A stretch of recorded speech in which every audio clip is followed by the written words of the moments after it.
Como ouvir a Deus? Como saber se o que eu estou sentindo aqui no meu coração é a voz de Deus, se não é a minha voz falando, se pior não é a voz do diabo falando, meu Deus. Né? Essa dúvida com certeza já passou pela tua cabeça, e se não passou, eu aconselho que passe.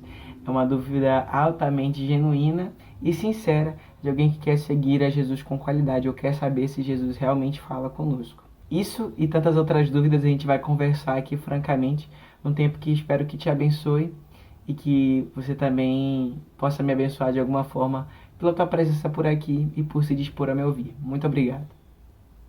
Bom, galera, eu sou Marcos Augusto, seja bem-vindo aqui ao nosso espaço, onde nós, como ramos de videiras, podemos nos alimentar daquele que vai nos sustentar, nos alimentar e vai, consequentemente, nos fazer dar fruto, vai nos transformar, vai nos levar a lugares onde a gente nunca esperou que iria, né?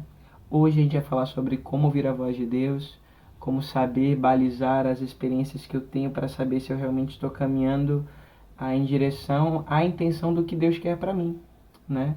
E quando esse tipo de pergunta não aparece, e a gente tem tanta certeza que o rumo que a gente está seguindo é sempre o certo, a gente tem que se questionar se na verdade aquilo que a gente julga como uma presença que está sempre me guiando nas minhas ações são simplesmente os meus achismos e as minhas vontades guiando tudo que eu faço. E no final, tudo que eu faço eu digo, e aí, Deus gostou? Como se ele tivesse feito parte disso, mas na verdade a gente nem sequer levou o que o Senhor queria dizer sobre aquilo em consideração. E nós, como seguidores de Jesus, quando nos negamos a ter curiosidade para saber o que Cristo acha sobre algo, né, tem que saber se essa declaração, sou seguidor de Jesus, não está em alta contradição. Beleza? Então, aqui eu queria colocar 3 pontos para a gente levar em consideração sobre como ouvir a voz de Deus. O primeiro, ouvir a voz de Deus não é uma busca opcional. E o texto desse ponto vai se encontrar Salmo 115. Eu te recomendo a ler todo esse salmo. Ele é um salmo lindo, ele é um salmo muito bem escrito, bem poético, né? E ele ensina coisas preciosas, que são de uma riqueza teológica muito grande, que você não faz ideia. Talvez o carro de som vai passar agora, e você vai se divertir com a minha fala séria e o brega tocando no fundo, então valorize isso. Feito, enquanto você vai abrindo aí no Salmo 115, eu vou ler aqui uns trechos para você, perfeito?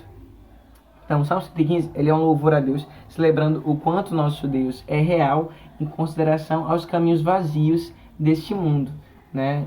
Em comparação aos outros deuses, o Salmo vai falar, mas a gente vai trazer para o nosso tempo aqui, não somente como as outras divindades falsas, mas também as diversas filosofias e amuletos que os seres humanos têm para dar sentido à vida quando eles não querem seguir ao Deus verdadeiro.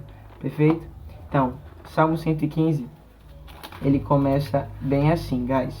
Nós, Senhor, nenhuma glória para nós, mas sim ao teu nome, por teu amor e por tua fidelidade. Porque perguntam as nações, onde está o Deus deles? O nosso Deus está no céu, e pode fazer tudo o que lhe agrada. Os ídolos deles de prata e ouro são feitos por mãos humanas. Têm boca, mas não podem falar. Olhos, mas não podem ver. Têm ouvidos, mas não podem ouvir. Nariz, mas não podem sentir cheiro. Têm mãos, mas nada podem apalpar. Pés, mas não podem andar e não emitem som algum com a garganta. Tornem-se como eles, como esses deuses que nada fazem, aqueles que os fazem e todos os que neles confiam. Ok. Onde está o Deus deles? É uma pergunta que os povos das outras nações faziam a Israel, por 2 aspectos. Primeiro, estavam lidando ali com uma galera que se declarava monoteísta, que não era tão comum no tempo de Israel. Segundo, eles declaravam que o Senhor continuava com eles, e quando aconteciam as desgraças, o povo questionava, oxe, cadê teu Deus? Por que tu tá assim lascado, né?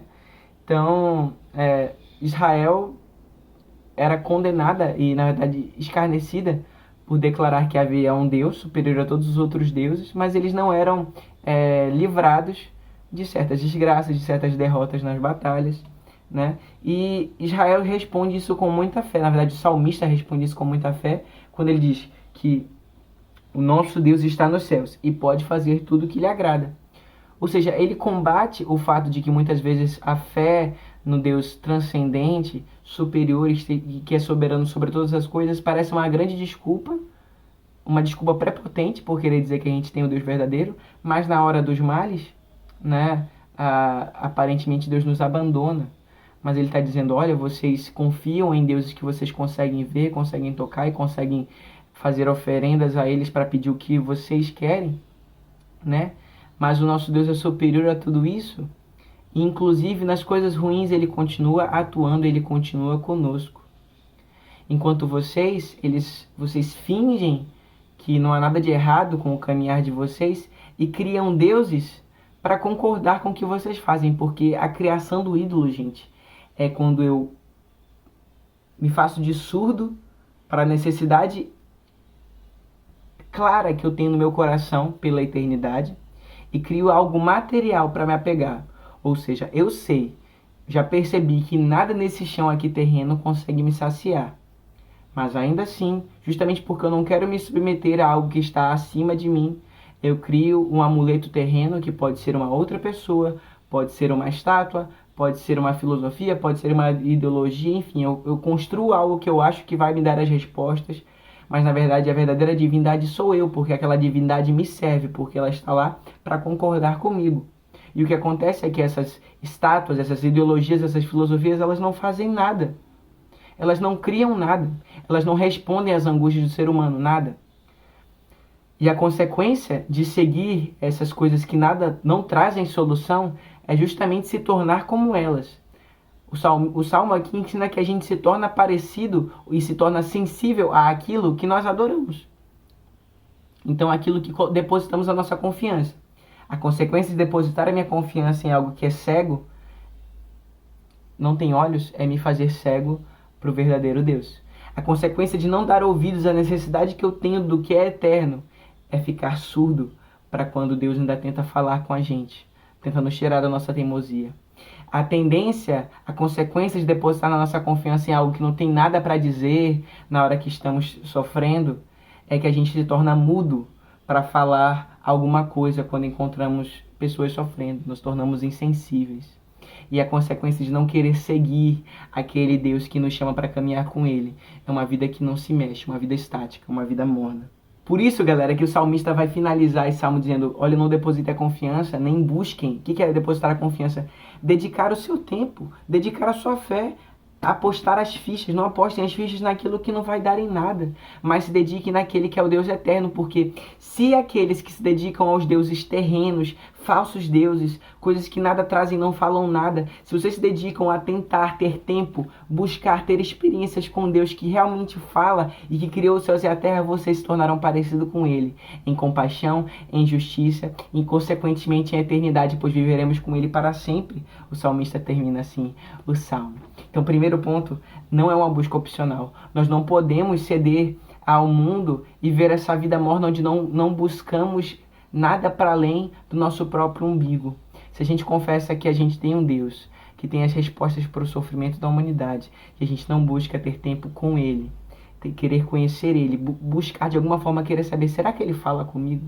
Será que o que eu estou fazendo é fruto das revelações que Ele tem me dado diariamente? Se a gente não tem essa preocupação, significa que a gente tem saciado, encontrado respostas somente naquilo que é criação e não naquilo que é criador. Naquele que é criador, para ser exato. Segundo ponto, o sinal daqui é muito ruim. Agora a gente vai abrir lá em 1 Coríntios 13, 12. Perfeito, galera, você vai abrindo aí. Nesse momento, o barulho que está invadindo, talvez de ruído, são os passarinhos. Esses são ótimos. 1 Coríntios 13, 12 diz o seguinte: agora, pois, quanto ao contato com Deus, vemos apenas um reflexo obscuro, como em espelho. Mas então, depois, na eternidade, veremos face a face.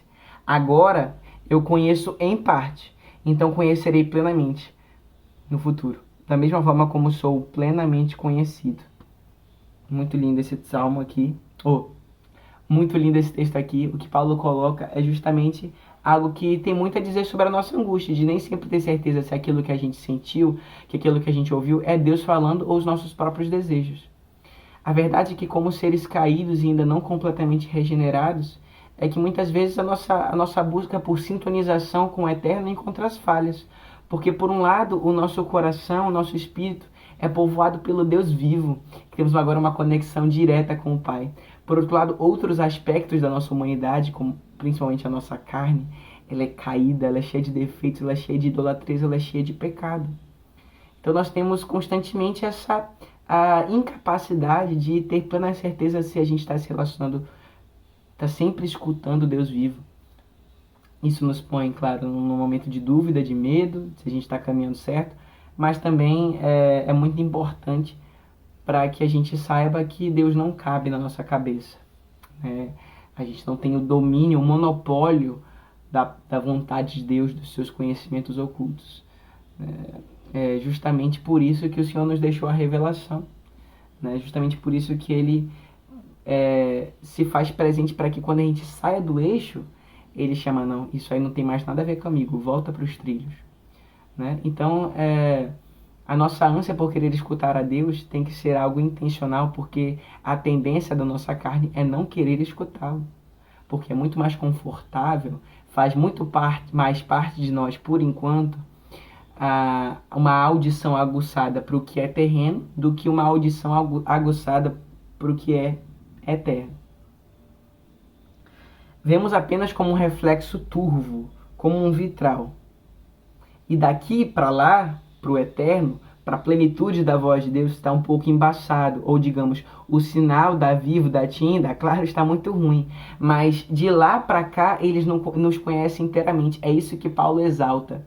Mesmo que na nossa pecaminosidade, na nossa teimosia, a gente se confunda nas nossas opiniões, não saiba que realmente, quando realmente Deus está falando conosco, pelo menos pela graça de Deus, do outro lado da ligação, Deus nos conhece inteiramente, está nos vendo no nosso íntimo do nosso ser. E quando a gente começar a fugir muito daquilo que o Senhor quer para nós, Ele vai gritar de jeito que se tornará inconfundível. E se a gente continuar no mau caminho, não será por falta de aviso de Deus, mas sim pela teimosia e pela dureza do nosso próprio coração, porque Ele ainda fala vividamente, o Espírito Santo nos incomoda e a palavra de Deus está aqui gritando o ápice da vontade de Deus. Porque, claro, quando a gente fala em ouvir a voz de Deus, muitas vezes a gente quer saber conselhos dele para situações específicas sobre, sei lá, seguir tal carreira, ou viajar para tal lugar, ou namorar tal menina ou não. Mas a grande verdade é que esses são coisas tão pequenas mediante ao caminho para a eternidade, e o caminho para a eternidade está revelado bem aqui. Tudo o que há de mais que o Senhor vai revelar, Ele vai revelar por meio do seu Espírito, de uma vida constante de busca por senti-lo, por tocar nesse plano que está para além do plano físico. E por se deixar ser convencido pela revelação clara e nítida que o Senhor deixou a nós.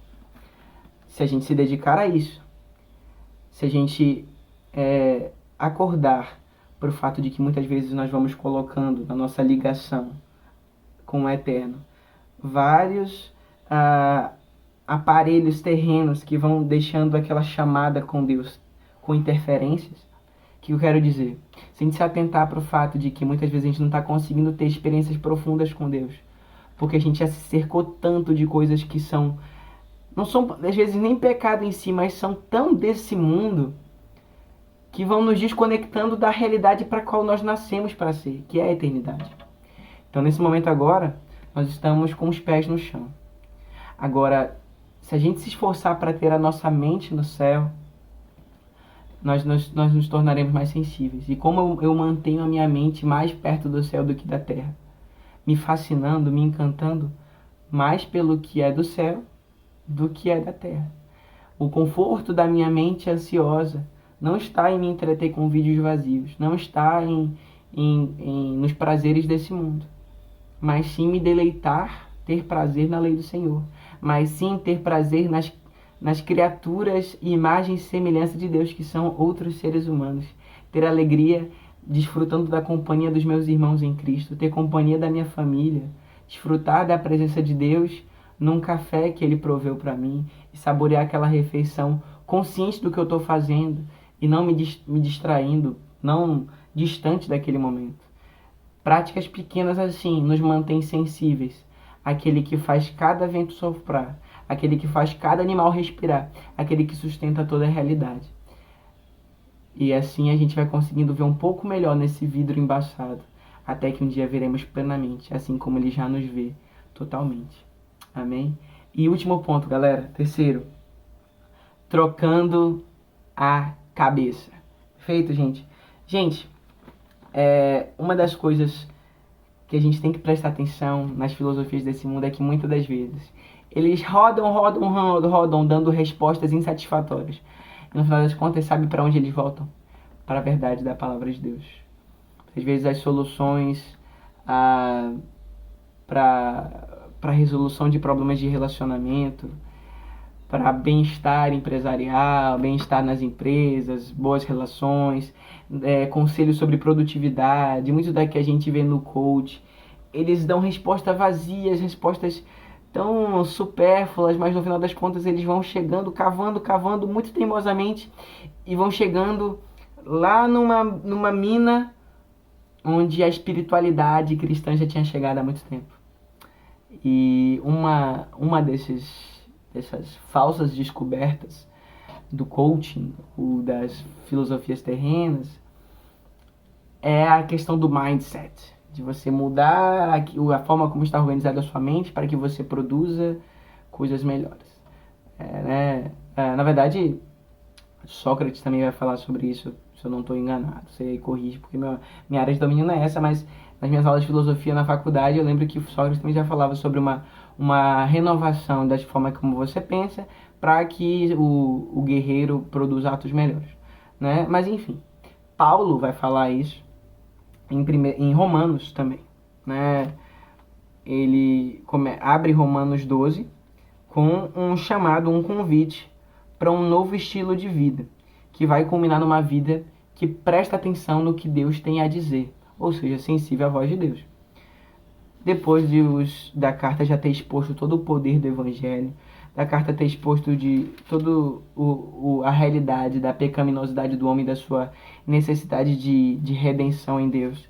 Depois de ele já ter explicado tudo isso, ele abre o capítulo 12 falando: portanto, depois de ter explicado toda essa realidade do fato que você precisa de Deus e, consequentemente, precisa ouvir o que ele tem a dizer, rogo-lhes, pelas misericórdias de Deus, que ofereçam o corpo de vocês em sacrifício vivo, santo e agradável a Deus. Este é o culto racional de vocês. Não se amoldem ao padrão deste mundo, ou seja, não cedam aos deuses que nada ouvem, nada falam, nada fazem. Fazendo referência ao Salmo 115. Não se amoldem ao padrão deste mundo, que encontra resposta naquilo que não satisfaz. Mas transformem-se pela renovação da sua mente, para que sejam capazes de experimentar e comprovar a boa, agradável e perfeita vontade de Deus. Esses versículos aqui são muito conhecidos, são muito batidos já, mas traz uma realidade poderosa. Quanto mais eu me exponho, eu me esforço a tirar a minha mente desse sistema caído que é o sistema da Terra, que é o sistema onde o ser humano tem as respostas, porque ele não é capaz de dar as respostas, porque nós já temos tanta história, tanto avanço tecnológico, científico, filosófico, mas ainda assim o ser humano sofre, se mata, não entende o porquê de tudo isso. Então os cristãos reconhecem, nós não temos a resposta. E quando eu vivo isso na prática e me aproximo daquele que traz alívio ao meu coração, daquele que traz a paz que nesse mundo eu não consegui achar, mas a minha mente vai sendo moldada para viver num reino que ainda vem. E quando eu continuo sendo moldada, continuo sendo transformado, entregando toda a minha vida, entregando os meus afazeres, entregando a ordem com que eu faço as coisas no meu dia, entregando o jeito com o qual eu trato a minha esposa. Assim, eu vou sendo transformado pela pedagogia de Deus, para que a minha mente se pareça cada dia mais com a de Cristo. E quanto mais a minha mente se parece com a de Cristo, sendo transformado por hábitos do reino e pela palavra do reino, mas os meus pensamentos refletem aquilo que Cristo fez e, consequentemente, eu ajo pelos princípios da fé. E aí eu vou me tornando mais sensível para aquilo que Deus tem a dizer. E eu penso mais no que Deus tem a dizer, porque cada vez mais que eu vou tendo a tentação de fazer algo pela minha própria cabeça ou pelos meus próprios achismos, mais eu lembro, mas o caminho do homem só traz maldade. só traz decepção. Eu preciso correr para tentar ouvir a voz de Deus. E é esse o grande segredo. Quanto mais eu vou acreditando que eu não tenho as respostas para as coisas que eu faço, e mais eu corro para aquele que eu realmente acredito que tem, mais ele vai se revelar a mim. Cristo vai se revelando, pode ver, leia o Evangelho de João, ele se revela, ele fala quem ele é, justamente para aqueles não que se dizem teólogos ou que sabem tudo, mas para aqueles que se revelam pecadores, desgraçados e perdidos e afastados pela sociedade, aqueles que dizem, rapaz, eu não mereço é nada. Para esses, Deus fala mais. Então, meu irmão, meu conselho é esse. Entenda que você tem a obrigação, se você se declara cristão, de buscar querer saber o que Cristo tem a dizer sobre cada aspecto da minha vida.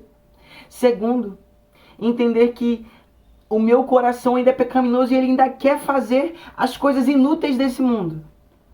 E que eu preciso tirar de perto da minha antena celeste as coisas que vão dar interferência, os pecados, os maus costumes, os vícios, e assim eu vou ser mais sensível para ter contato com aquele que já tem um contato pleno comigo. E em terceiro, quanto mais eu me esforço para viver essa vida, mais eu vou sendo transformado a minha mente e mais eu vou me enxergando não agora como sábio, olha porque eu estou tendo experiência que Deus fala comigo. Isso só vai te inclinar a querer conhecer mais a Deus.